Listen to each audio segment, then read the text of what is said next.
talk about the Zebras, Drew. You followed one around to Ticats and Argos training camp. Look at you, 2 in 1 day. What did you see from these officials that were at both Hamilton and Toronto training camps? Just one of the American officials out there today. Look, he looks a lot like a Canadian official, with the striped shirts and the hat and all that. I mean, they look very similar. Look, this program is not going to be the thing that makes CFL officiating suddenly spectacular. The NFL has their challenges as well. The CFL has their challenges, which are well documented. And these guys, it's an exchange program. So they get more snaps here in the CFL, and the CFL guys go down there and get more snaps in the NFL. But this is not meant as some magical elixir that's going to solve officiating problems on both sides of the border. It's an exchange program, and that's all it is. But, should it help over the long term? Probably. But, in terms of will people be able to tell a difference right away? No. Well, at least we know what a catch is in the CFL, Drew. And secondly, The quote that stuck out to me the most in your story was that this NFL official said he had worked games in the SEC, and he said the CFL game was faster.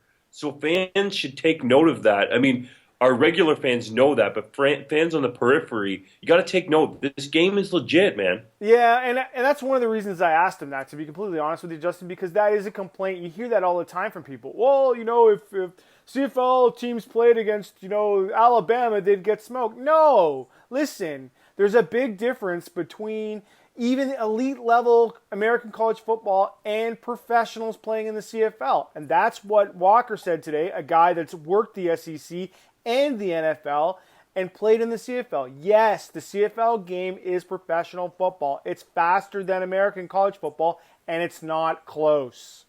Now, there will be whistles blown for real on Wednesday, Drew. Finally, we have some football preseason style, and the Alouettes are dressing and planning to play more quarterbacks than a lot of these guys even wear on their jersey numbers. They're almost up into the double digits. If this was 12 minutes in Three Down Nation, I would ask you to name all 7 quarterbacks, but we don't have time for that. But it is interesting to me that Kevin Glenn is starting this game and that Jim Pop has brought 7 guys to Winnipeg.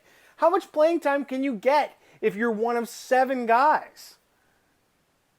A lot, and it's going to be key when these guys get their reps, Drew, to do a lot with it. Kevin Glenn obviously looks like he's the starter going in. It is a bit of a surprise that he will get some playing time in the first preseason game. But that said, it isn't a new offense, so that does make sense. But 7 guys in a preseason game, we need to look up the record for how many quarterbacks used in a game, preseason, regular, or postseason, what that is ever. You know what the other part of this is, Justin, that I think we need to point out about this game? It's actual, real CFL football starting tomorrow. A game!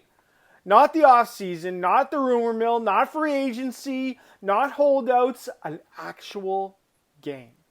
And it answers the question that goes winter long. It is June.